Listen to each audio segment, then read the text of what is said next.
Share बाजार की बात करते हैं और निफ्टी 50 की बात करेंगे। नेक्स्ट वीक कंपनियों के नतीजे आने स्टार्ट हो जाएंगे। तीसरी तिमाही की Q3 FY23 के रिजल्ट आना स्टार्ट हो जाएगा। तो इसी के बारे में बात करते हैं इस वीडियो में। आगे बाजार किस तरह का रह सकता है और बजट भी आने वाला है, तो उतार चढ़ाव बना रहेगा। सबसे पहले निफ्टी 50 की बात करते हैं। 17,850 के आसपास निफ्टी 50 और 1000 पॉइंट की गिरावट आ चुकी है निफ्टी 50 में। काफ़ी उतार चढ़ाव रहा और इससे पहले निफ्टी 50 17,774 तक आया था। 17,774-70 के आसपास तक आया था। उसके बाद एक तेजी आई थी, 18,200 के आसपास तक गया था निफ्टी 50।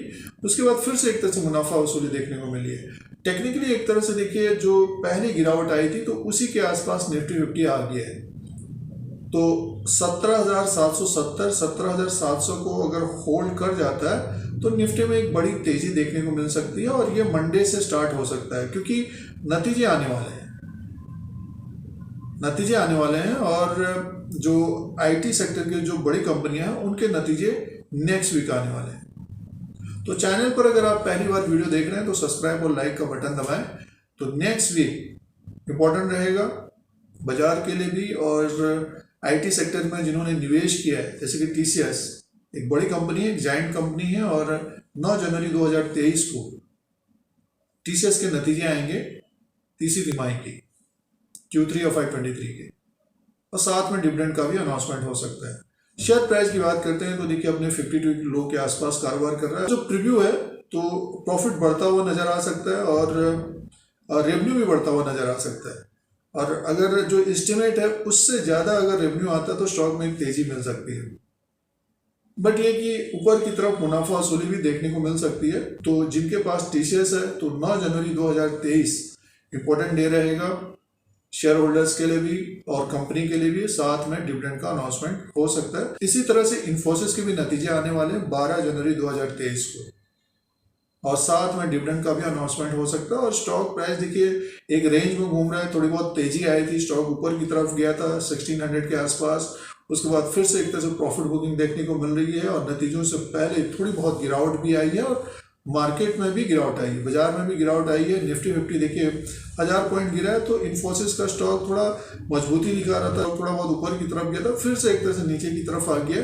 तो इन्फोसिस के ऊपर नजर रखनी चाहिए, और 1449 के आसपास नतीजे अच्छे आएंगे तो स्टॉक में एक बड़ी तेजी बन सकती है। साथ में डिविडेंड का भी अनाउंसमेंट रह सकता है। इसी तरह से HCL टेक्नोलॉजी लिमिटेड के भी नतीजे आने वाले हैं, और HCL टेक्नोलॉजी का जो स्टॉक प्राइस है 1033 में है। साथ में डिविडेंड का भी अनाउंसमेंट होगा 12 जनवरी 2023 को। HCL टेक्नोलॉजी के नतीजे आएंगे। जिन निवेशकों के पास HCL टेक्नोलॉजी है जो ऊपर की तरफ ट्रैप हुए हैं, तो तीसरी तिमाही के नतीजे इंपॉर्टेंट रहेंगे। रेवेन्यू और प्रॉफिट बढ़ता है तो स्टॉक में एक तेजी बन सकती है। 1033 के आसपास HCL टेक्नोलॉजी का स्टॉक है, और 12 जनवरी 2023 को HCL टेक्नोलॉजी के नतीजे आने वाले हैं। साथ में विप्रो की बात करेंगे। विप्रो का स्टॉक एक तरह से 400 के नीचे है, और विप्रो के भी नतीजे आएंगे 13 जनवरी 2023 को। साथ में डिविडेंड भी मिल सकता है। ये एक तरह से बड़ी कंपनी है और इंटरनेशनली कारोबार होता है। डॉलर का भाव ऊपर की तरफ ही जा रहा है, तो रेवेन्यू बढ़ता हुआ नजर आ सकता है, और प्रॉफिट में भी अगर जंप आता है तो स्टॉक्स में एक तरह से तेजी की संभावना रह सकती है तीसरी तिमाही में। आगे आने वाले समय में अगर मार्केट में गिरावट आती है तो आईटी सेक्टर के शेयर एक तरह से पहले से गिरे, थोड़ा बहुत करेक्शन हो सकता है। तो इन शेयरों के ऊपर नजर रखनी चाहिए। जिन निवेशकों के पास ये शेयर हैं आगे आने वाले समय में हमारे अनुसार अच्छा करते हुए नजर आ सकते हैं। तो नेक्स्ट वीक इंपॉर्टेंट रहेगा नतीजों के हिसाब से भी, और फिर आगे आने वाले समय में बजट भी आएगा। इन चारों कंपनियों के ऊपर नजर रखनी चाहिए निवेश के लिए, इन्वेस्टमेंट के लिए, और तीसरी तिमाही के जो नतीजे आएंगे साथ में डिविडेंड का भी अनाउंसमेंट होगा।